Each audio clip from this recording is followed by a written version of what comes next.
All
right. Good afternoon, everybody. Welcome to the live stream. Hopefully everyone can hear me okay. Looks like it's a little slow, so I'm going to give the stream a chance to catch up here. Check 1, 2. Check, test.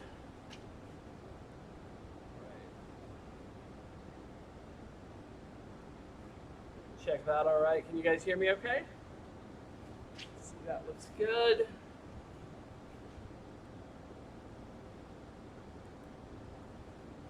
Check 1, 2. Let's see here.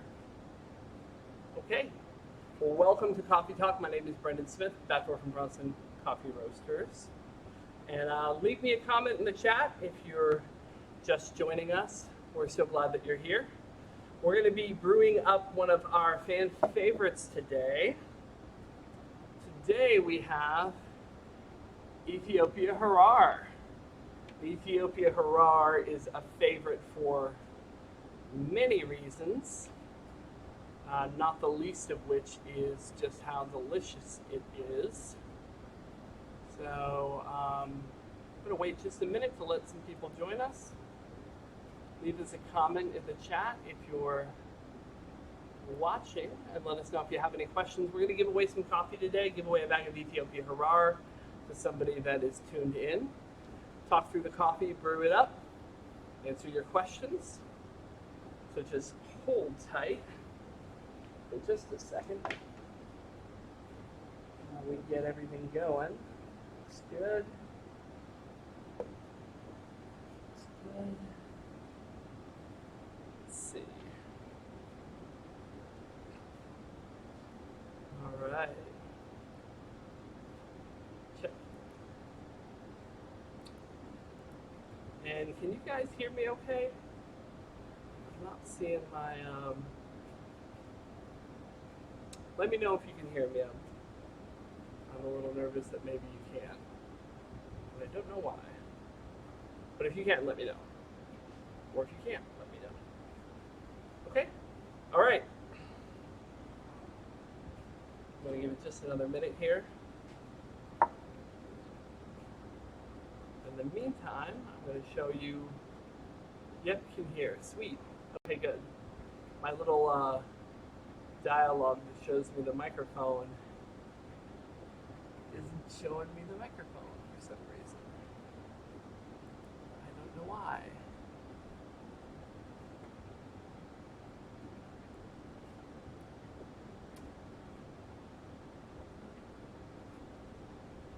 But I'm glad you can hear.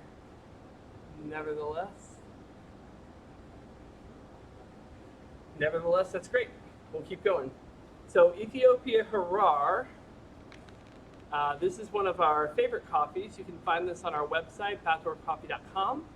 If you use the coupon code right there, save 10%, watch and learn 10. This is just a wild and exciting coffee. If you read the coffee report on this one, it says something to the effect of, if you prefer whole grain or rye bread to sandwich bread, Ethiopia Harar is for you.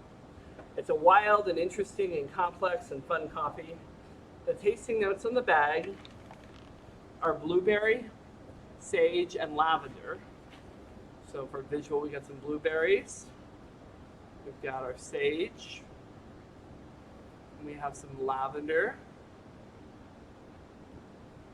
And then also, if you read the coffee report, it mentions a couple of other notes that aren't listed on the bag. So we've got chamomile, rosemary, and nutmeg. And all of these are kind of elements and things that we are tasting when we sip Ethiopia Harar. So I've got some coffee ground up here. And I can tell you, having cupped this coffee many, many times,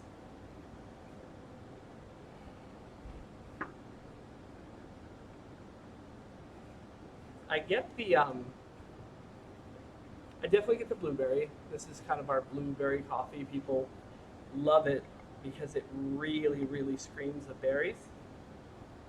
It's a naturally processed coffee, which means that the coffee cherry is separated from the seed, the coffee bean, by being laid out in the sun rather than through running water. And so you get a bit of that mucilage from the fruit that's left behind and imparts some of that fruity flavor. It's also an Ethiopian coffee, and we tend to get a lot of berry notes from those, so this one tastes of blueberry. But I'm really getting the lavender and kind of that sagey note in here.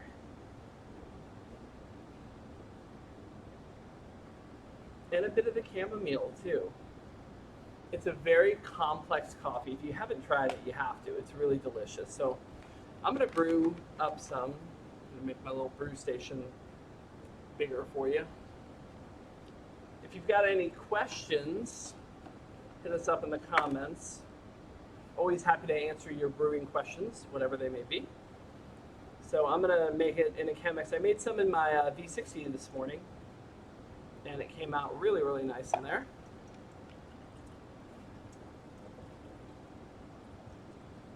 So I'm gonna discard that little rinse water.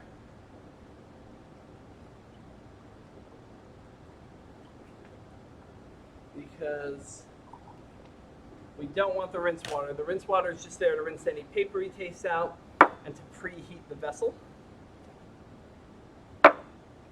Per usual, I'm putting my 25 grams of coffee in. I'm going to start with about 50 grams of water, maybe up to 75. I kind of like to do a slightly heavier bloom. Give that a little aggressive little swirly swirl just to get it all wet. The idea with the bloom is that all the coffee gets saturated with water at the same time. So ideally it's equally wet. And once I see it stop bubbling, I'm going to continue to brew. If you've had this coffee before, you probably already love it. I love this coffee brewed a number of different ways. Really good on a V60, really great in a Chemex, like I'm doing at the moment, but it's also a delicious cold brew or iced coffee. So love, love, love this one in a cold brew dripper. Love this one in a toddy. Love this one as an iced Chemex. Some of you have seen me do iced Chemex before. So now I'm just kind of aggressively pouring up to about 300. I'm going to swirl the whole thing. Switch it so you can see this better. And by swirling it, I'm knocking any coffee off the edges. I'm going to let that drain down. And I just want to let it drain until I can kind of see the coffee bed again. Once I can see a little bit of that coffee bed just poking through the water, I'm going to add the rest of my water. Pretty simple, pretty straightforward. So not too many coffees have this incredible of an assortment of notes. If you've never done it before, and a fun thing to do is to sample complementary flavors with the coffee to see how that coffee changes. Like if I were to eat a couple of blueberries and drink the coffee, would that blueberry really come to the front? Hint, probably would. Um, if I were to sniff some of the other scents and just kind of get them in my mind, what would come forward? That's a really useful thing when you're thinking about when you want to drink certain coffees, right? If a coffee has a real forward note of one particular thing, I try to think about what would go really good with whatever that thing is. So if there's a little bit of a strawberry note to the coffee, I might have chocolate with it. Who doesn't like a chocolate covered strawberry? If something is brighter, like lemony, I like to have that with like a salty cheese because those are kind of complementary flavor profiles. All right, so it's draining. It's just to the point where I'm starting to see a little bit of that coffee bed. So I'm going to pour just a little more. And as I'm looking at this, I'm seeing that it's draining a hair slower than I would hope. And because it's draining a little bit slower than I anticipate it would, what I would do is I'd go back to my grinder and I would coarsen up the grind just a little bit. Whenever you're making adjustments to your brewing, the easiest and typically the most rewarding thing to change is your grind size. So if you can make a small adjustment to grind size, that's really going to control your flow rate better than almost anything else. That's definitely the way to go. So I'm seeing this one's draining just a little slower than I'd like. But that's okay. We have ways around that too. I'm going to show you how to fix that in the moment.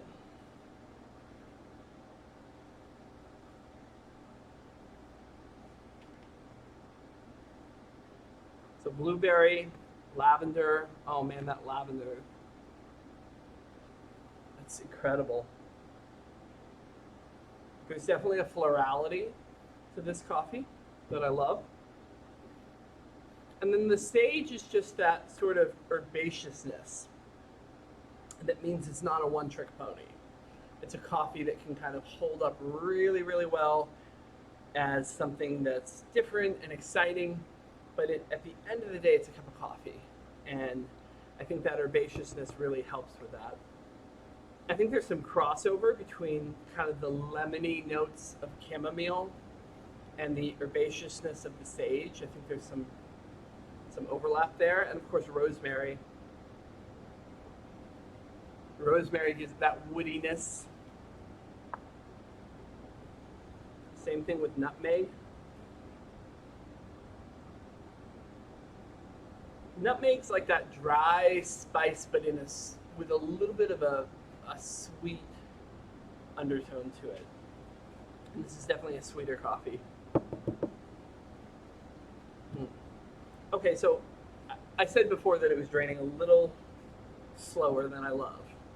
So what I'm going to do is I'm looking at this total weight and I know where I want to be.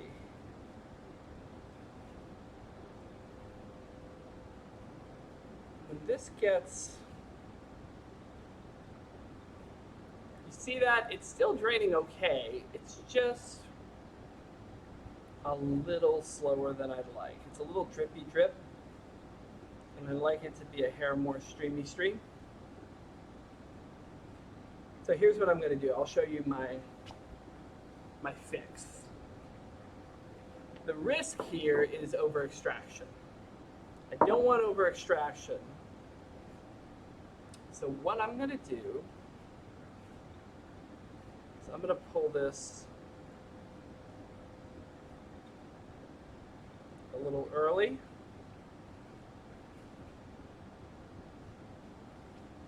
I'm just going to take a little water. I'm going to use the water to get up to the weight I wanted.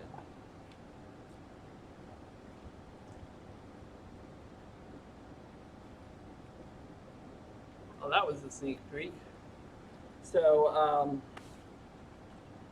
By the way, 1 week from today, next Wednesday, our Green Bean Bar Bob Bank is going to be on the program. So please tune in for that. Bob travels for us full time purchasing coffee.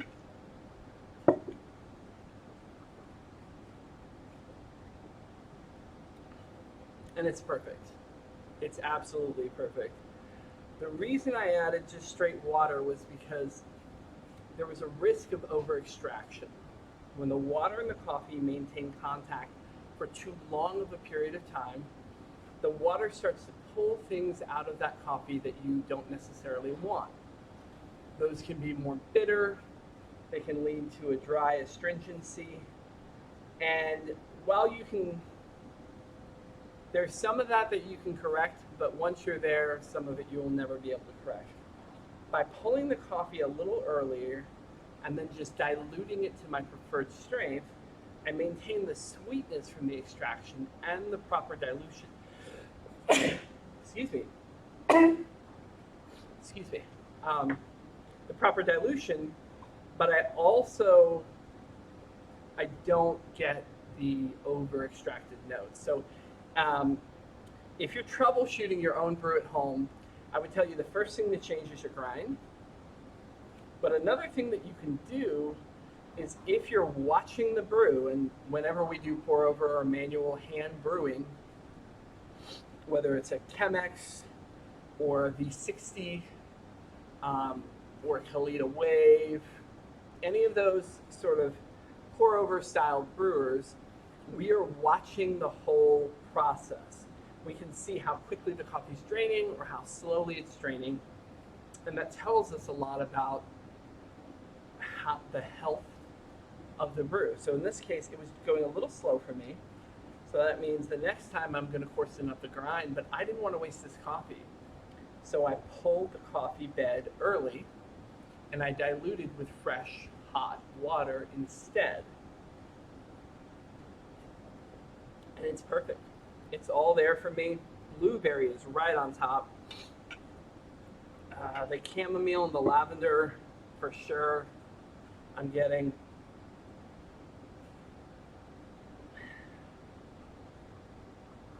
Oh my gosh. A little bit of that herbaceousness, the sage. I wouldn't say it's quite to rosemary for me.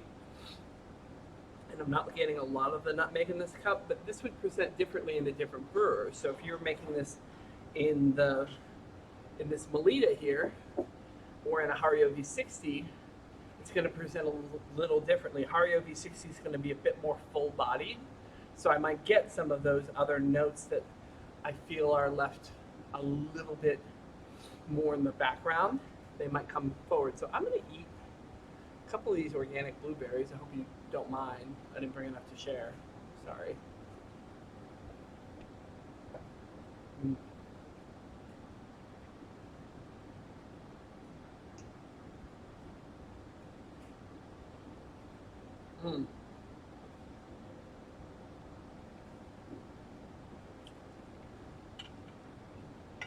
Wow.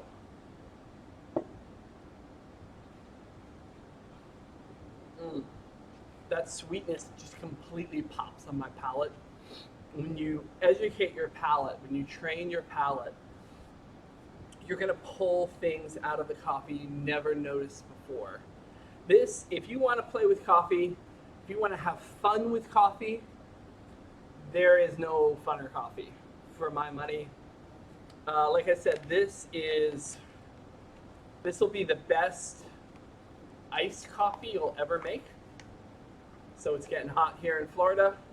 I like to make my iced coffee right in my Chemex. Maybe we did that in our Chemex. If you look back to our videos, one of the early videos that I did Chemex 2 ways. We did it hot and we did it over ice. So you can go back and watch that for the full demo. But more or less, you just want to put about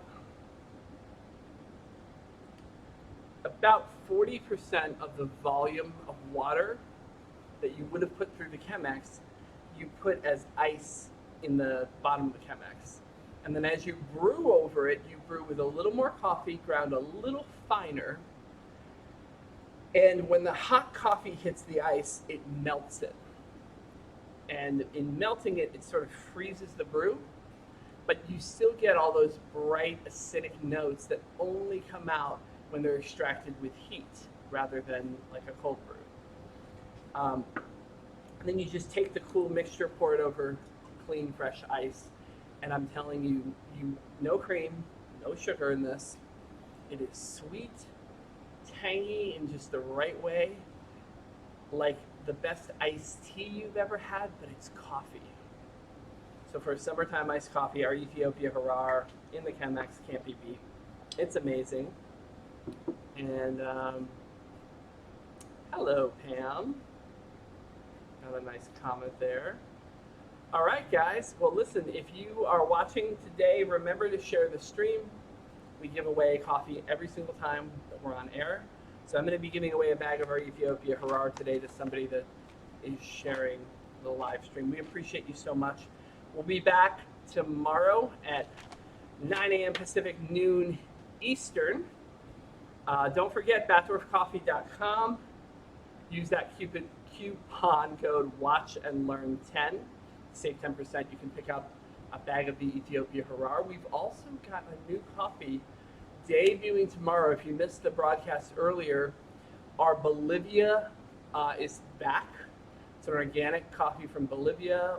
We call it Buena Vista, and it is wonderful. Sweet, like nougat,